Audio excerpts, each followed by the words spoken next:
সুপ্রিয় ভিউয়ার্স, বরাবরের মতো স্বাগত জানাচ্ছি নতুন আরেকটি ব্র্যান্ড নিউ ভিডিওতে। আজকের এই ভিডিওতে আমরা যে বিষয় সম্পর্কে আলোচনা করব সেটি হচ্ছে এইচএসসি বিএমটি 2024 সালের পরীক্ষার্থীদের জন্য ইংরেজি 2 বিষয়ে যে শর্ট সিলেবাস রয়েছে, অর্থাৎ যে সিলেবাসে 2024 সালের পরীক্ষা অনুষ্ঠিত হবে, সেই ইংরেজি 2 বিষয়ের সিলেবাসটি নিয়ে আজকের এই ভিডিওতে আমরা বিস্তারিত আলোচনা করব। তো প্রথমে রয়েছে পার্টে সিন আনসিন কম্প্রিহেনশন।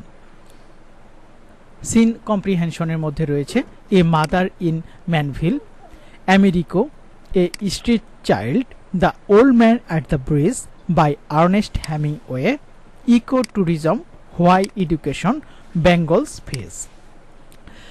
1, 2, 3, 4, 5, 6 এই 6টি হচ্ছে এখানে সিন কম্প্রিহেনশন। তো এই সিন কম্প্রিহেনশনগুলোতে আপনারা কিভাবে ভালো করবেন তার একটাই মাত্র উপায় রয়েছে, সেটি হচ্ছে আপনারা এগুলো মূল বই থেকে বাংলা অর্থ সহ পড়বেন। এগুলো কিন্তু কোনো সাজেশন থেকে হুবহু আপনার যে সিন কম্প্রিহেনশনের প্রশ্ন এবং যে মার্কগুলো রয়েছে সেগুলো কিন্তু হুবহু কমন আসবে না। আপনারা যদি সিন কম্প্রিহেনশন ভালোভাবে বাংলা অর্থ পড়েন তাহলে কিন্তু একমাত্র যেভাবে প্রশ্ন আসুক না কেন সেভাবে কিন্তু আপনারা অ্যান্সার করতে পারবেন। এখন আসি আনসিন কম্প্রিহেনশনে। Some unseen comprehensions would be participate simultaneously in the classroom. অর্থাৎ ক্লাসরুমে যে আপনাদের ক্লাসে যেগুলো আলোচনা করা হয়েছে তার মধ্যেই কিন্তু কম্প্রিহেনশন আসবে। আর যারা এখন বলবেন আমরা তো কোনো ক্লাস করিনি, তো তাদের জন্য আমার বলার কিছু নাই, কারণ আনসিন কম্প্রিহেনশন কিন্তু কি আসবে সেটা কিন্তু কেউ জানে না। তো আনসিন কম্প্রিহেনশনগুলো আপনারা যদি ভালোভাবে চর্চা করে থাকেন সেক্ষেত্রে কিন্তু আপনারা এটি অ্যান্সার করতে পারবেন। এখন আসি part B grammar. Part B গ্রামারের মধ্যে রয়েছে সিম্পল টু কমপ্লেক্স, অর্থাৎ সিম্পল থাকবে, এটি কমপ্লেক্স করতে হবে।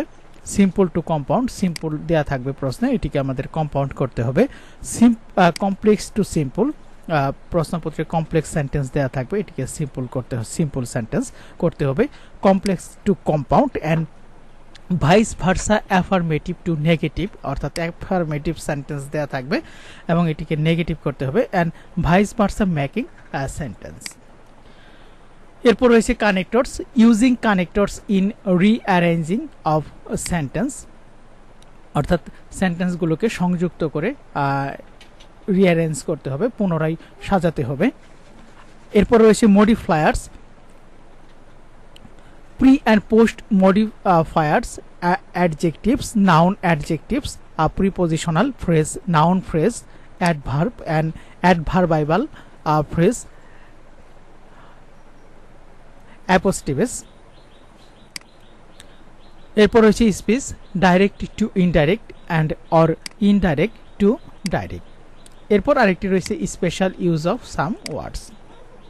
তো এগুলো কিভাবে প্রশ্ন আসে তার জন্য আপনারা বিগত সালের একটা প্রশ্ন আপনারা দেখে নিতে পারবেন। 2023 সালের একটা প্রশ্ন আপনারা দেখে নেবেন যে বিগত সালে এগুলো কিভাবে এসেছিল।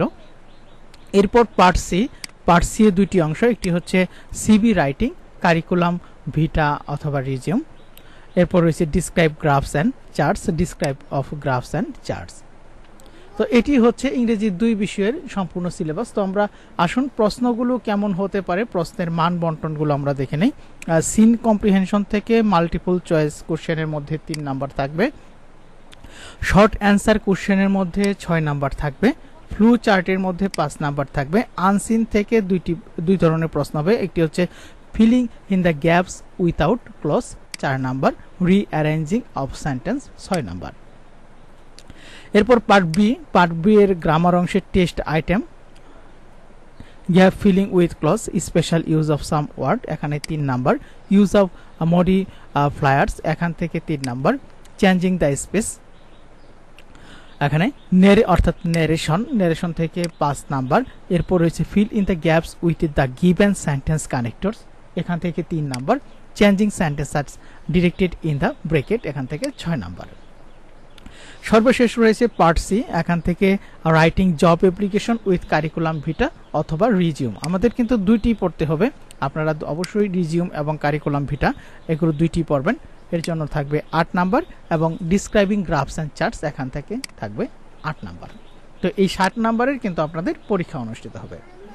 তো সুপ্রিয় ভিউয়ার্স, এই ছিল আজকের এই ভিডিওটি। তো ভিডিওটি যারা দেখলেন তাদেরকে অসংখ্য ধন্যবাদ। সেই সাথে পরবর্তী ভিডিও আপডেট পেতে অবশ্যই এইচএসসি বিএমটি ইউটিউব চ্যানেলটিকে সাবস্ক্রাইব করে পাশে আসা বেল আইকনটি বাজিয়ে রাখুন।